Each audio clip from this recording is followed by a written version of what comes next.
This is Crenshaw, Briggs, and VT. We want the touchdown. We not trying to go for 3. And it's best if you get up out the street, cause them bulls out the pen and they about to stampede. Another question for him? I do. And so before I ask this question, I do have to tell you a little story, which is that you are the reason actually why I'm a Texans fan. So I'm not from Houston. I'm actually from Connecticut. I actually live in Florida now. And the way I became a Texans fan was back in summer of 2008. My best friend really asked me and begged me essentially to join his fantasy football league.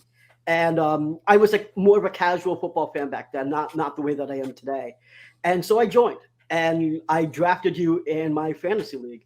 And when you have your quarterback, especially if it's your first year playing fantasy football, I watched you a lot. You won me that championship with your performance, and I became a dedicated Texans fan ever since. So I know that's a weird way to become a Texans fan, but you're the reason why I'm a Texans fan and why I'm on the podcast. So I just have to let you know that.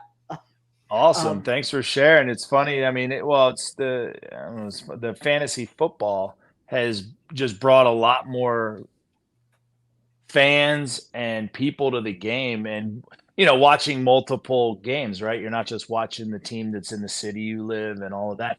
But I appreciate you never sending me messages that, hey, I only threw for 296 or 297 and couldn't get like a couple more yards. I got plenty of those from friends back home, saying, hey, you couldn't have got one more completion or whatever. I'm like, hey, we won. All right. Like, let's let it go. This is Crenshaw, Briggs, and VT. We want the touchdown. We not trying to go for 3.